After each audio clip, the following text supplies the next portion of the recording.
రీసెంట్గా లీక్ అయింది video. Rajamouli team గట్టిగా ప్రయత్నిస్తుంది. ఫస్ట్ లుక్ కాంచెలు ఎలాంటి లీక్ రాకుండా చూసుకున్నారు. ఎందుకంటే ఎక్స్లో, ఇన్స్టాగ్రామ్లో, యూట్యూబ్లో, సోషల్ మీడియాలో అన్నిట్లల్లో చాలామంది వైరల్ చేశారు. హలో హాయ్, ఈ ఛానల్కి కొత్త వచ్చిన వాళ్ళు లైక్ చేయండి, షేర్ చేయండి, సబ్స్క్రైబ్ చేయండి. ఇది ఇంట్రెస్టింగ్ టాపిక్ SMM29. సో మనకు తెలిసిందే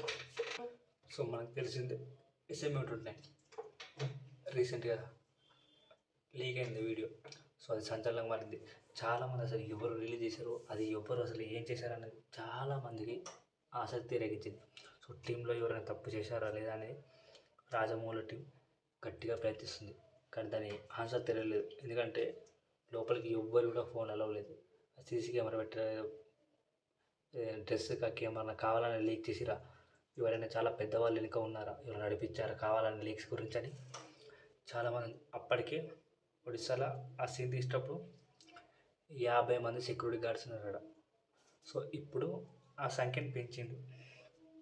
సో దాదాపు 150 మందిని తీసుకున్నారు సెక్యూరిటీ గార్డ్గా. ఎందుకంటే ఇలాంటి లీక్ ఫస్ట్ లుక్ కాంచెలు ఎలాంటి లీక్ రాకుండా చూసుకున్నారు. ఎందుకంటే దాదాపు 800 కోట్లకు పైగా బడ్జెట్తో తీస్తారు కాబట్టి 2000 కోట్ల బిజినెస్ అవుతుంది సినిమా కాబట్టి ఎవ్రీ డీటెయిల్ జాగ్రత్తగా పడతారు. సో అందుకే ఎక్కడ కూడా ఎలాంటి లీక్స్ లేకుండా తప్పకుండా చూస్తున్నారు. రీసెంట్గా ఎయిర్పోర్ట్లో ప్రియాంక చోప్రా ఒక అప్డేట్ ఇచ్చింది. తన ఉండే అది కానీ రూమ్ కానీ బయట నుంచి ఫోటో వేసింది. తెలియదు కానీ ప్రియాంక చోప్రా మీద నడుస్తుంది, షూటింగ్లో జాయిన్ అయింది. అది మాత్రం అందరికి తెలిసిందే. కానీ రాజమౌళి టీం అఫీషియల్గా అనౌన్స్మెంట్ చేయలేదు ప్రియాంక చోప్రాలో ఉన్నట్టు. కానీ ఇందులో 100% నడుస్తుంది. ఇంకోటి పృథ్వీరాజ్ సుకుమార్ అన్న గారు చెప్పారు, ఇందులో ఉన్న అసలు నడుస్తుండో లేదో అనేది ఇంకా కన్ఫర్మ్ లేదు. Malayalam star, super star Prithvi Sukumar సలార్లో ఉంటాడు కదా. సో అది ఇంకా అనౌన్స్మెంట్ ఎలా అంటే రాలేదు. సార్ కాస్టింగ్ మాత్రం అనౌన్స్మెంట్ రాలే. మనకు మహేష్ బాబు ఒకళ్ళు and Priyanka Chopra official announcement లేకుండా కూడా ఇందులో నడుస్తున్నట్టు తెలుస్తుంది. సో చాలా పెద్ద సినిమా. సో ఈ లీకేజ్ ఇప్పుడు చాలామంది ఈ వీడియోని సోషల్ మీడియా షేర్ చేశారు, కావాలని ట్రోల్ చేశారు, కావాలని ఎక్స్లో, ఇన్స్టాగ్రామ్లో, యూట్యూబ్లో, సోషల్ మీడియాలో అన్నిట్లల్లో చాలామంది వైరల్ చేశారు. సో అది యాక్షన్ తీసుకుంటుంది లీగల్ టీం. సో అది డిలీట్ చేయాలని టీం ఉంది. ఎందుకంటే చిన్న లీకేజ్ కాబట్టి రేపు ఏదైనా సినిమాకి ఇట్లా ఫోటోస్ లీక్ అయినా, సోషల్ మీడియా ఏదైనా షేర్ చేసినా కూడా, యూట్యూబ్ ఛానల్లో ప్రమోట్ చేసినా కూడా యూట్యూబ్ ఛానల్ అన్నీ పోతాయి. లీగల్ వల్ల యూట్యూబ్ ఛానల్ అన్నీ సస్పెండ్ అయిపోతాయి. అందుకే జాగ్రత్తగా అలాంటి లీకేజ్ లేకపోతే థియేటర్లో సీన్స్ తీసి వీడియో పెట్టడం కానీ అవన్నీ చేయకూడదు.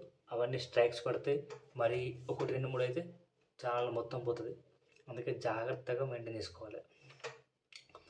సో ఇది ఈరోజు. ఎందుకంటే ఈ లీకేజ్ మాత్రం బాగా కష్టం. ఇంత పెద్ద సినిమాని జాగ్రత్తగా తీయాలి. దాదాపు 2 పార్ట్లు. ఒక పార్ట్ 2020లో, ఇంకొక పార్ట్ 2028లో. సో దాదాపు రాజమౌళి తీస్తాడు బ్లాక్ బస్టర్ పక్క, ఇండస్ట్రీ హిట్ పక్క, దానిలో నో డౌట్స్. బాహుబలి 2, RR ఇప్పుడు ఇది. సో అది గ్యారంటీ హిట్ కొడతాడు.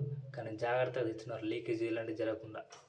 సో అది ఎందుకంటే పెద్ద సినిమా కాబట్టి చాలా జాగ్రత్తగా మెయింటైన్ చేయాలి.